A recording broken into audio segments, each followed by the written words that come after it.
build, which I was happy to see him do, and I was hoping that he was going to get a Super Bowl. Yeah, I mean, that was the purpose of that trade, was to get a little something for him while he had some value, but also give him the opportunity to go win a ring. Yeah, it was a mutual thing, and I think it wasn't like Tony G was like, I'm sick of being here, get me out. He actually loves Kansas City, but and he still does some charity work here and stuff, but 100% Hall of Famer, good teammate, a lot of similarities with your boy Witten. I have a slight bias where I think Tony G's a better player, but at the same time, I mean, I think a lot of similarities between those guys. Leaders of the locker room, no scandals, nothing like that. Total first ballot, right? Yeah, I would say so. There's an argument that can be made for him to be the greatest tight end that's ever played the game. Yeah. And I mean, there's an argument you could make to put him in that number one spot, but there's also an argument to put other guys in that spot. The other guy that comes to mind for that probably Shannon Sharp. Yeah, Shannon Sharp is another guy. I mean, obviously, I'm biased to Jason Witten. Jason Witten and Tony Gonzalez played for, they were loyal to one team for a long time. Neither of them got a ring.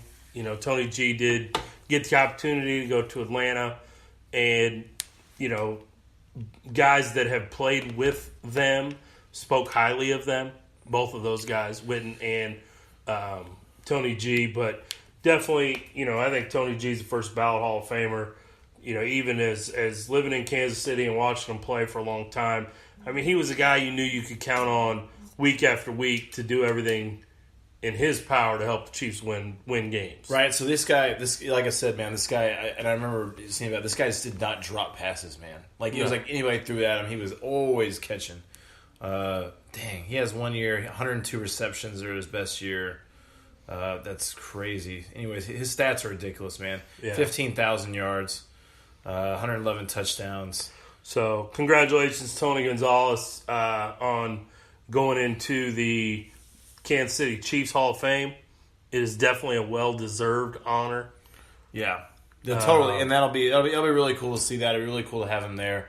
And also, I think he does a great job at CBS. Also, I mean, it's just as an announcer, yes, pregame, or he doesn't really do games, but he does like pre-show and stuff like that, halftime shows.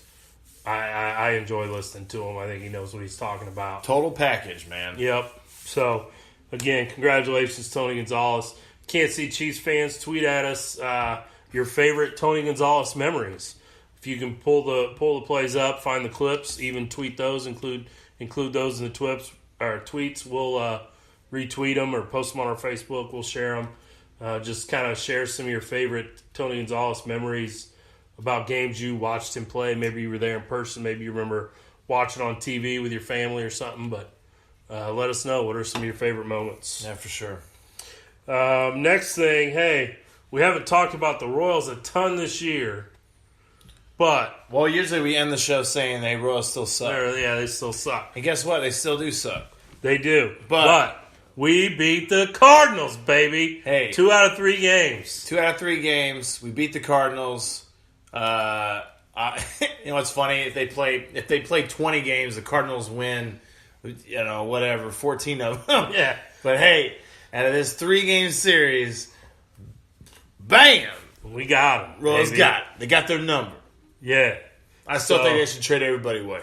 I do too. I think at the trade deadline they need to be sellers, and anything they can get that's worth anybody they can trade and get anything of value for, they need to do it. Moose, and we've talked about it before. Don't get in your feelings and say, well, I want Moose to be a Royal forever.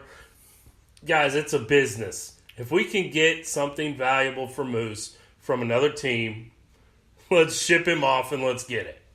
Right? I mean, you feel the same way? 100%.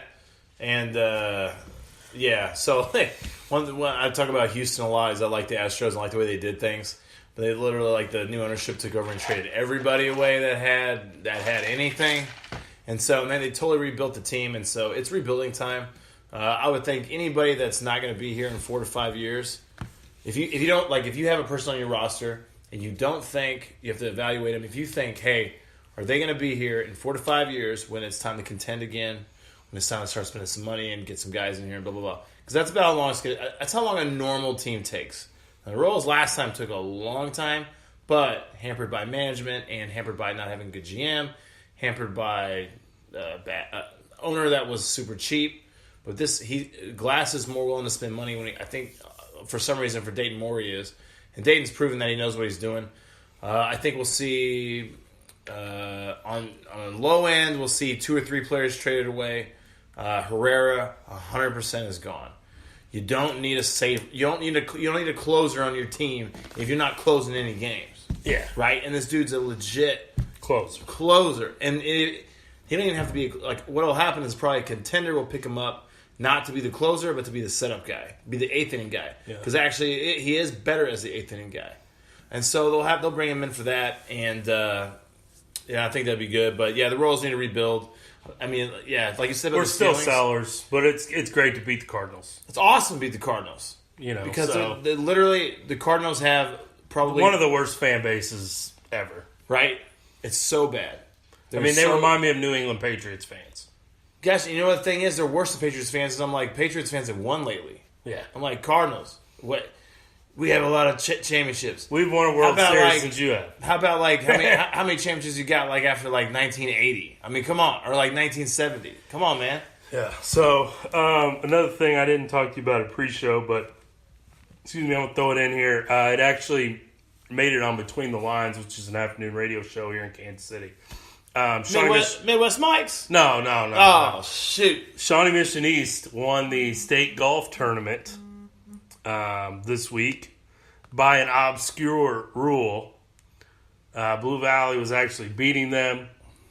There was another coach who, I guess there's a rule that you cannot tell a teammate what club to hit.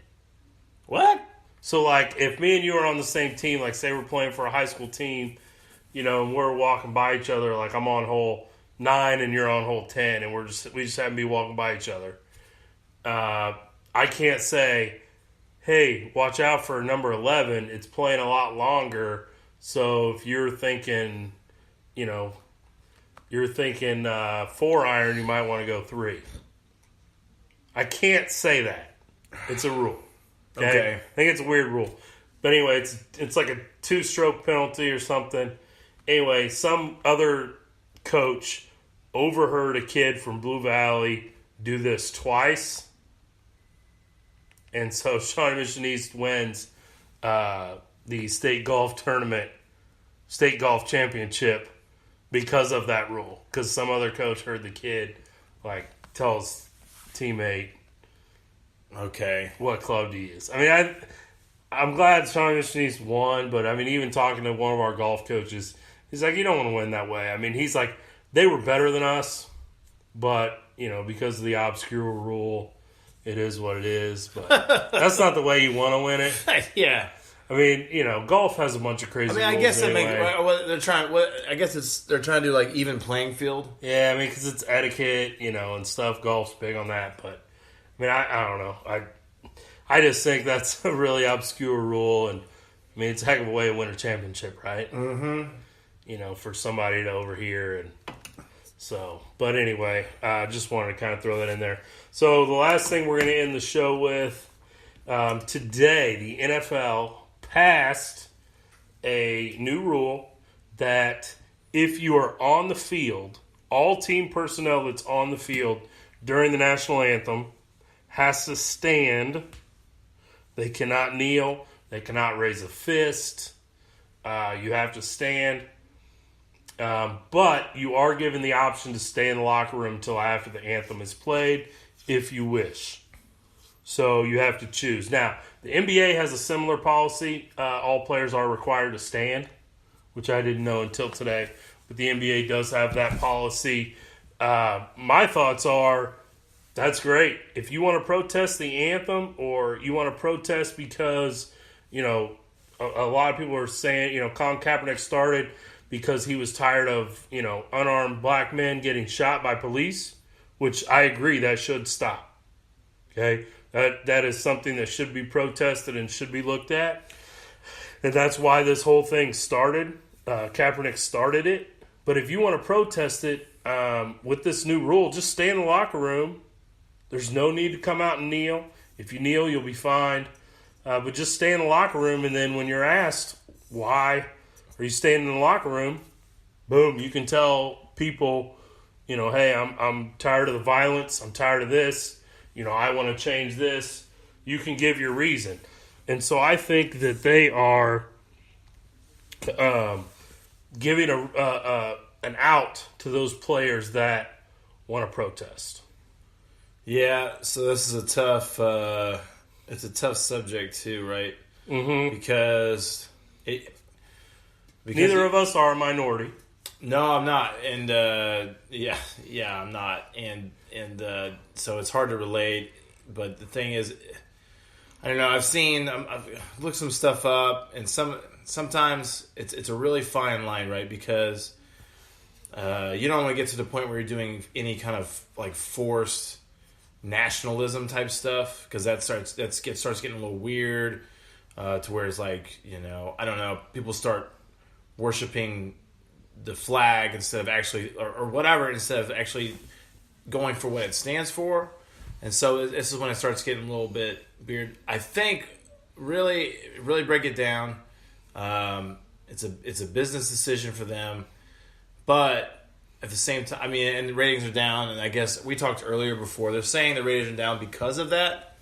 And I don't feel that's why the ratings are down. think so. I don't think so either, right? We talked about that before, right? Yeah. You don't have to. You go ahead and say it. What you told me earlier. Yeah, you don't have to sit at home to watch the game anymore or be at the stadium. In the time with social media, we can get immediate updates through Twitter. You can watch video highlights on ESPN almost immediately, or ESPN the app almost immediately during the game.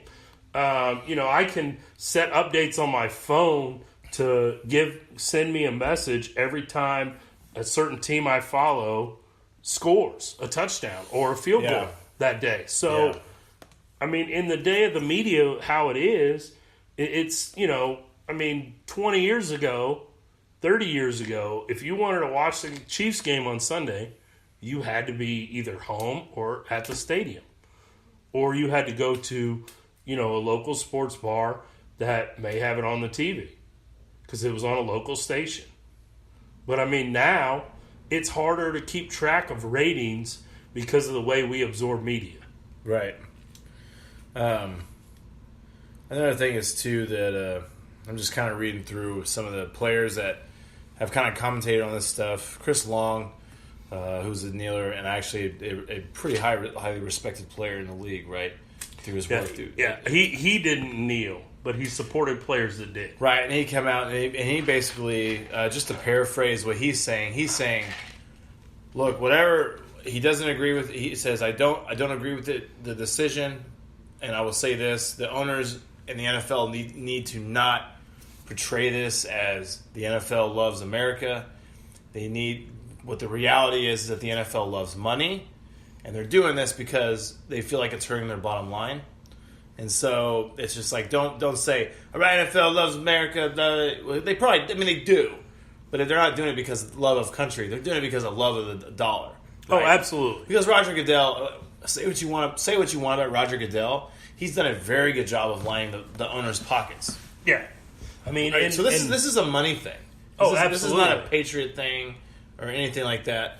What I think is going to happen is that the players, instead of doing kneeling, they'll probably do the locker room deal. I bet some players still kneel, even though the fines might start getting ridiculous. Some of them might still try to do it. What's going to happen is they're going to find something else, and they're going to find a different kind of outlet to do that.